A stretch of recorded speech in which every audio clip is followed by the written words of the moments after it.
কোন সাহস আপনি আমার গায়ে হাত দেন? অনেক বড় মাস্তান আপনি। সবাই আপনাকে ভয় পেতে পারে, আমি কিন্তু আপনাকে ভয় পাই না।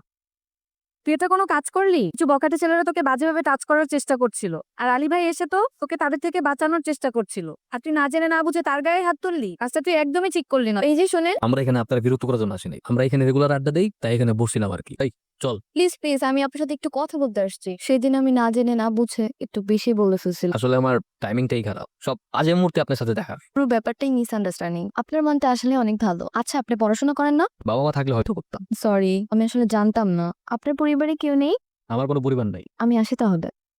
শোনেন, এসব মারামারি বন্ধ করে দেন। আপনার কান্নাকাটি করে মানুষ চলে আসছে। আজকেই তুমি আমার বাবার সাথে যেয়ে দেখা করবা। তোমার বাবার সাথে আমি দেখা করবো? আমি এসব পারবো না। আমি আজকের দিনটার জন্য আমার কথা শুনো। বাবা, তুমি কিন্তু আলীকে অপমান করছো। মানুষের মান থাকলে না অপমান হয়, এখনো নির্লজ্জের মতো দাঁড়িয়ে আছে।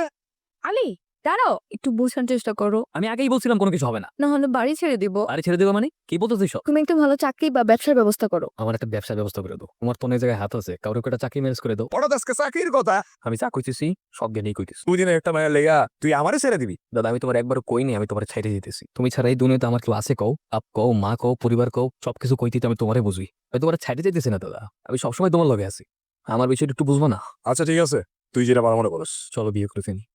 নতুন সংসার শুরু করলাম, সংসার চালাতে অনেক টাকা লাগে। পকেটে কোনো টাকাও নাই, চাকরিও নাই। তুমি যে সেদিন একটা চাকরির কথা বললা, সেটা কি হলো? চাকরি করার জন্য যা যা যোগ্যতা প্রয়োজন তার কোনো কিছুই আমার নেই। তুমি শ্রমিকের চাকরি করবা? ইট বলো সিমেন্টের হিসাব রাখতে হবে। সারাদিন বাসায় একা একা থাকতে পারবা? তুমি সেটা চিন্তা করো না, আমি ম্যানেজ করে নেব। দাদা কামটা ঠিক করো না দাদা। আলিয়ার তুমি খুব ভালো মতোই চেনো। তোমার লোক খালি বাইচা আছে কারণ আমি নুসরাতের ওয়াদা করছিলাম আমি এই কামার করবো না। কামটা তুই করছস? আমি সত্যি কিছু জানতাম না। না দাদা, তুমি জানো কি জানো না এটা আমার জানার বিষয় না, আমার দেখার বিষয়ও না। আজকার পর তোমার লোক যদি আমি বা নুসরাতের আশেপাশে কারো দেখছি, কেউ আর বাচ্চা ফেরবো না। তুই তো দাদারে চিনস না? তোর দাদা তো লয় কখনো এই কাম করতে পারে? তুই তো আমারই ছেড়ে গেছিস। সেই ছোট থেকে তোরা বড় করছি, তার বিনিময়ে কি প্রতিদান পাইছি ক? বিয়া করছস? কস না কেন বিয়ে করছস? হ্যাঁ করছি। এত বড় একটা কাজ করে ফেললি, তাদের একবার জানানোর প্রয়োজন মনে করলি না? এই বিয়ে আমি মানি না।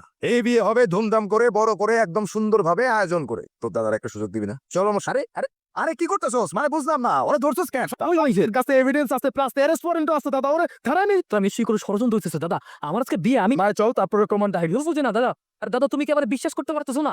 কথা আমি তোমার লোকে বিয়ে হয়নি জীবনও করবো না দাদা।